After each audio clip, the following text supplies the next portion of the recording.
થોડા વર્ષો પહેલાં મેં ટાઈમ્સ ઓફ ઇન્ડિયામાં એક ઇન્ટરવ્યૂ વાંચેલો.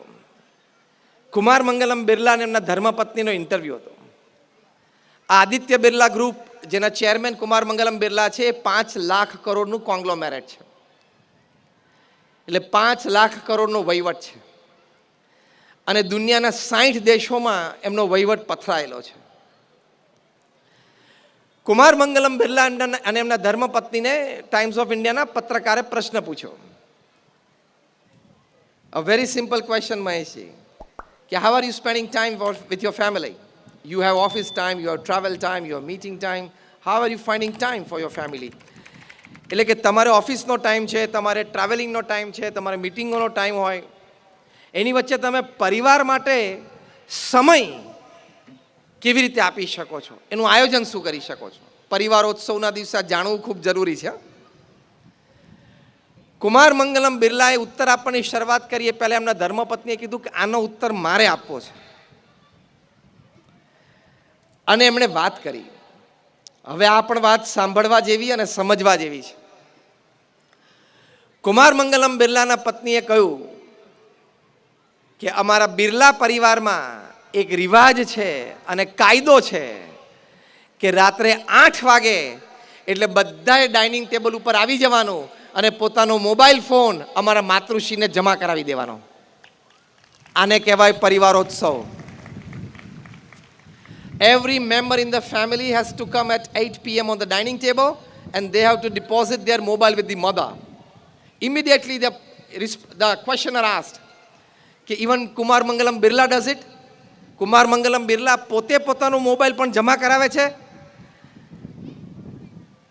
ત્યારે એમના ધર્મપત્નીએ કીધું કે હા, કારણ કે રિવાજ છે અને પરિવારમાં કાયદો છે, એટલે પરિવારના મોભી તરીકે એમણે પણ મોબાઈલ જમા કરાવી દેવાનો. કેમ કે પરિવાર સાથે આપણે ભોજન લેતા હોય ત્યારે એક પણ રિંગ વાગવી ના જોઈએ, અને વાગે તો સાયલેન્ટ મોડમાં જવી જોઈએ, અને સાયલેન્ટ મોડમાં જાય તો તમને સ્ક્રીન દેખાવી ના જોઈએ. કારણ કે બહુધા આપણે પરિવારમાં રાત્રે જમવા બેઠા હોઈએ છીએ ત્યારે આપણા જમણા હાથમાં કોળિયો હોય છે અથવા ચમચી હોય છે, અને ડાબા હાથમાં શું હોય છે? બોલો, બધા બોલે છે, મોબાઈલ હોય છે. મારે તમને આ પરિવારોત્સવમાં એક જ પ્રશ્ન પૂછવો છે આ પ્રસંગે અત્યારે, કે જ્યારે તમે પરિવાર સાથે બેઠા હો અને પરિવાર સાથે ભોજન લેતા હોય ત્યારે તમારું જે લોહીનું સગું, જે તમારાથી 2 ફૂટ દૂર બેઠું છે, એ વ્યક્તિ અગત્યની છે કે 100 માઇલ દૂરથી કોઈ પાણીનું સગું એના સમયે તમને ફોન કરે છે, એ અગત્યનું છે. Who is important? Family important છે. તમારા બધા વતી ગોવિંદ કાકાએ જવાબ આપ્યો છે. As simple as this. તમારાથી 2 ફૂટ દૂર બેઠેલી તમારા પરિવારજનની વ્યક્તિ એ તમારી માટે વધારે અગત્યની છે.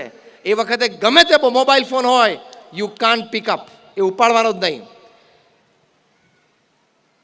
નહીં તો તમે પારિવારિક મૂલ્યની કિંમત જ સમજ્યા નથી. પરિવારમાં સાથે જમવા બેઠો અને બધાના હાથમાં મોબાઈલ ફોન હોય, ધીસ ઇઝ નોટ પરિવારોત્સવ. આ ફેમિલી વેલ્યુઝ નથી.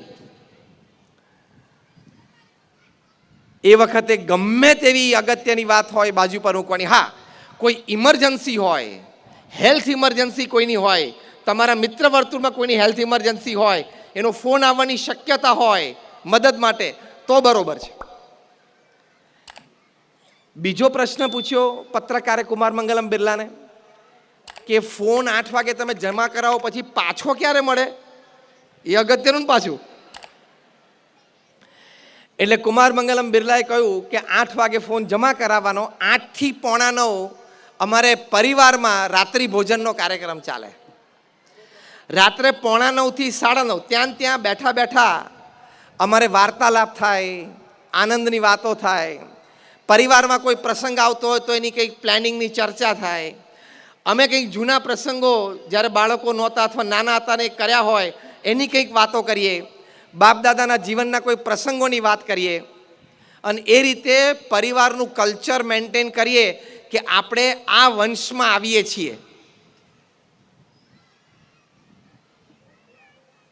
મારે એ પ્રશ્ન નથી પૂછવો કારણ કે મને એમાં જોખમ લાગે છે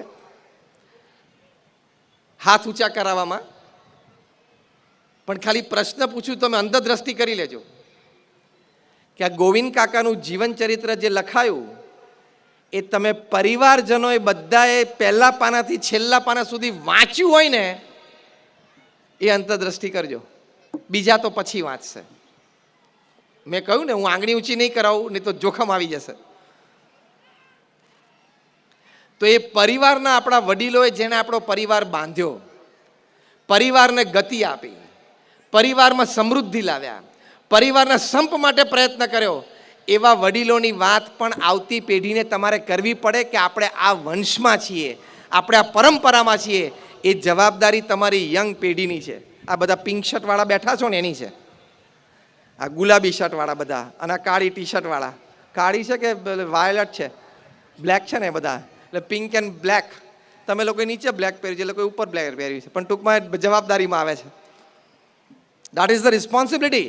તો પરિવારની લેગેસી, પરિવારની પરંપરા એ આગળ ચાલે કે અમારા બાપ દાદાએ આ પરિવાર માટે આવું કર્યું છે, અમારા બાપ દાદાએ આ પરિવારમાં સંપ અને સમૃદ્ધિ માટે આવો ભોગ આપ્યો છે, અમારા બાપ દાદા આ મૂલ્યોથી જીવન જીવ્યા છે, એ આવતી પેઢીને કહેવું પડે.